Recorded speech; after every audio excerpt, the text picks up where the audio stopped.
Hello guys, today's topic on English, right?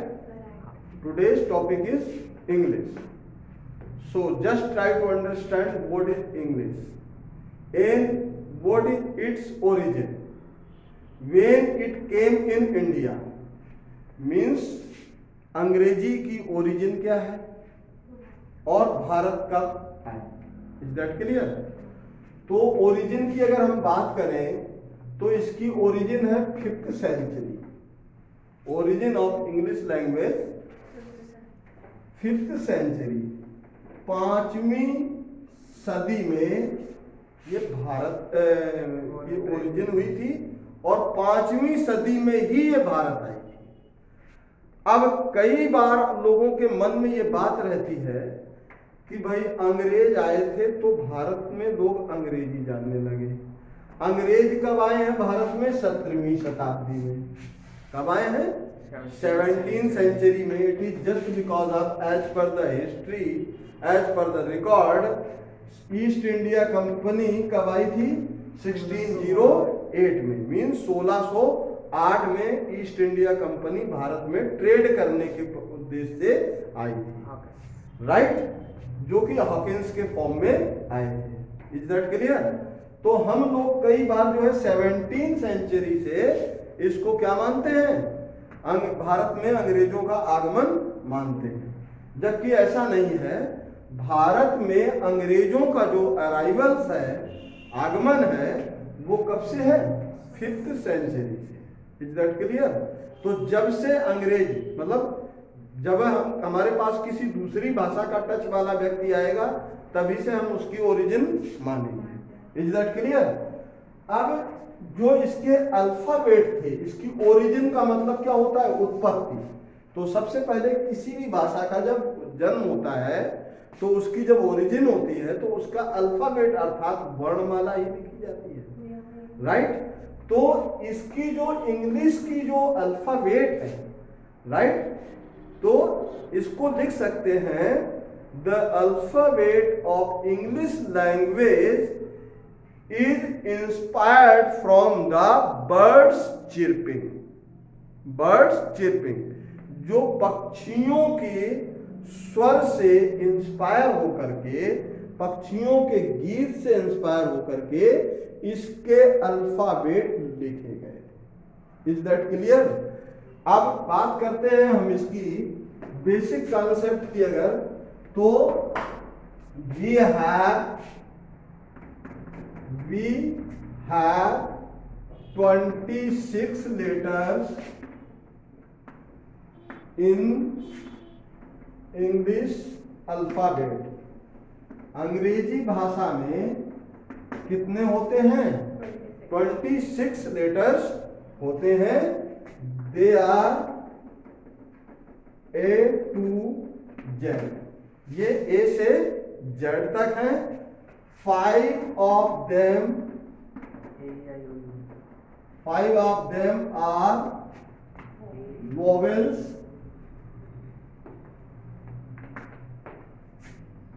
These are A, E, I, O, U, right? And remain 21 are consonants, right? Remain 21 are consonants, means जो बचे 21 हैं वो क्या है? consonants। Is that clear? रब कर दें। बात यहां तक क्लियर हो गई। अब अगर हम बात करें इंग्लिश की तो बेसिकली हमको समझना क्या होता है? हमको समझना होता है इंग्लिश में first of all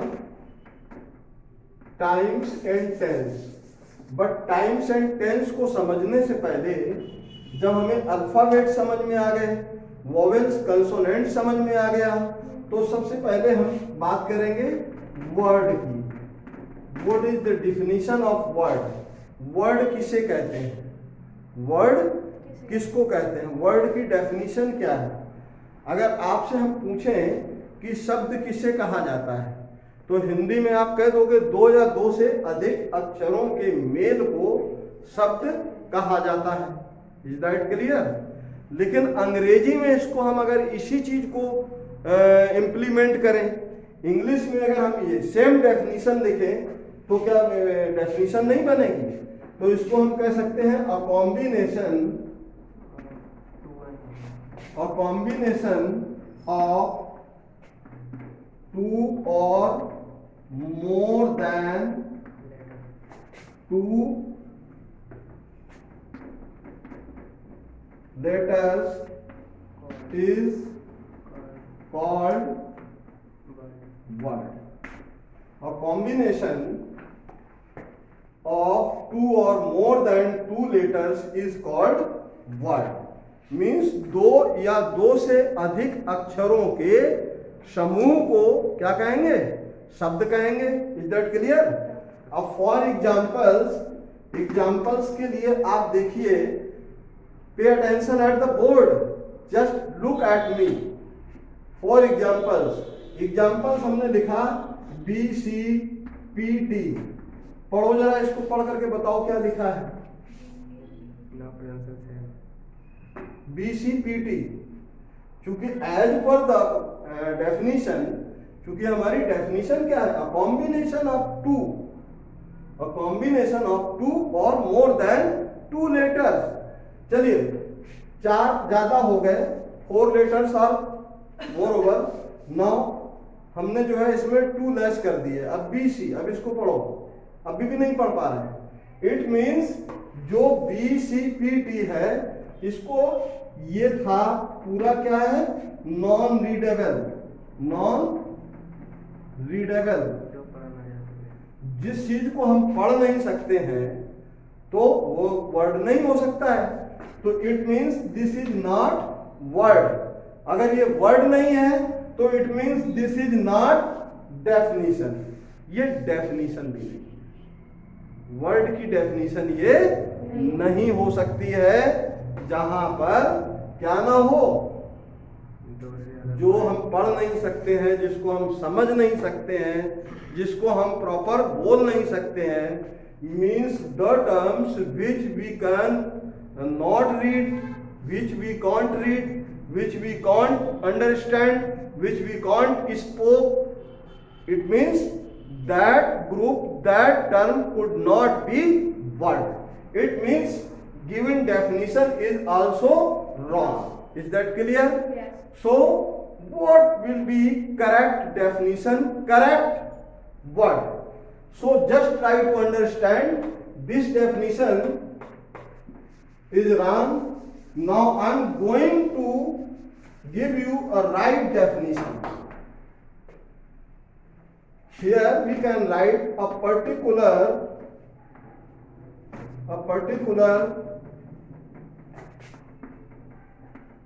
term of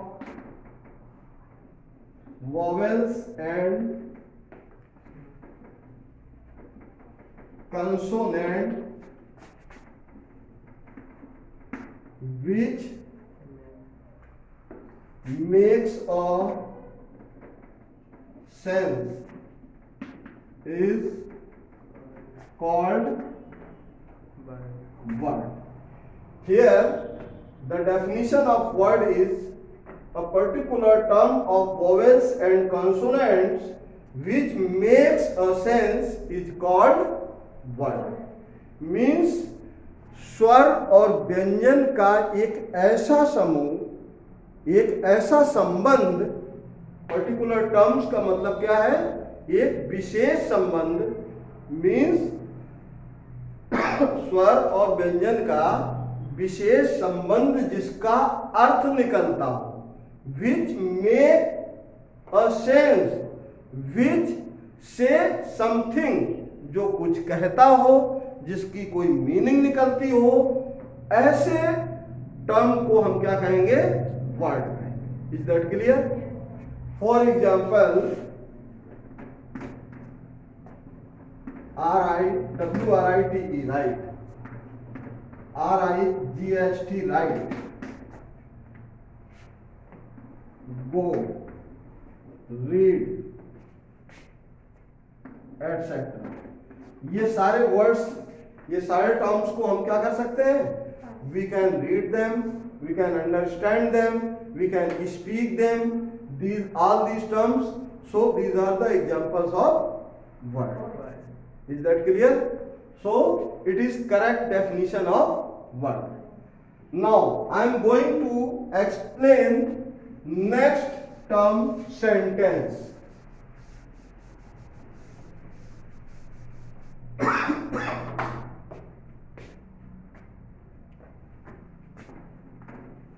Now I am going to next term, sentence. So what is sentence? Sentence is a group of words which has its own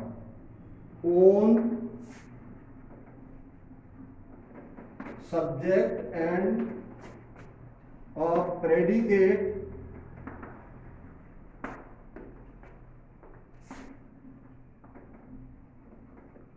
as well. Complete sense is called sentence. Is that clear? A group of words which has its own subject and a predicate as well complete sense is called sentence. Even it has one more property. It also should have at least a finite verb. इसमें एक finite verb भी होगी. Is that clear? Means क्या क्या properties होनी चाहिए sentence की? Group of words होना चाहिए, group of words, second its own subject and predicate, इसका अपना एक सब्जेक्ट एंड प्रेडिकेट होना चाहिए, एटलीस्ट अ फाइनाइट वर्ब, एक कम से कम वर्ब होनी चाहिए. Is that clear? और कंप्लीट मीनिंग होनी चाहिए. मीनिंग भी क्या होनी चाहिए? कंप्लीट होनी चाहिए. Then the group will be sentence. तभी वो ग्रुप जो है क्या होगा? सेंटेंस होगा. अब फॉर एग्जांपल्स के तौर पर अगर हम बात करें तो just suppose example is this, I am going to college. Now let me know whether this group is sentence or not. Now let me know whether the group is sentence or not. अब मैं जानना चाहता हूं this one given group ये sentence है या नहीं है. I am saying I am going to college, मैं कॉलेज जा रहा हूं, राइट? ये क्या है? ये सेंटेंस है या नहीं? तो ये आपको बताना है सेंटेंस? है sentence? No, it's not sentence, because of I am saying it's property complete sense. Here sense is not complete because of I am saying I am going to college. But why? मैं college जा रहा हूं. क्यों जा रहा हूं? पढ़ने जा रहा हूं, पढ़ाने जा रहा हूं, घूमने जा रहा हूं, फीस जमा करने जा रहा हूं. तो सेंस तो यहां पे कंप्लीट है ही नहीं. It means it is not a sentence. Here I am seeing, हम देख रहे हैं कि it has a subject. Here I, it is subject and going finite verb to college means this one part is predicate. It has subject, predicate, finite verb, but not complete sense. Subject है, predicate है, finite verb है, लेकिन क्या नहीं है इसका, sense incomplete है। That is why this is not sentence. Sentence को बनाने के लिए इसमें हमें क्या करना पड़ेगा, इसमें इसकी मीनिंग को कंप्लीट करना पड़ेगा। We have to add its meaning. Means हमें अपने जाने का जो पर्पस है, मीन है, ऑब्जेक्टिव है, उस ऑब्जेक्टिव को अगर हम इसमें ऐड कर देंगे तो क्या बन जाएगा, सेंटेंस बन जाएगा। So here we can say that I am going to college to get education. I am going to college to get education. हम कॉलेज शिक्षा लेने जा रहे हैं। I am going to college to deposit fee my son. मैं college अपने बच्चे की फीस जमा करने जा रहा हूं। ये अगर मैं बोल देता हूं तो सेंटेंस कंप्लीट हो जाता है। इसी के साथ ये जो है basic introduction of English is finish. अगर आप लोगों को वीडियो पसंद आया हो, आप लोग और भी मेरी इंग्लिश की क्लासेस देखना चाहते हैं तो प्लीज इसे लाइक करें, सब्सक्राइब करें और शेयर करें। Thank you.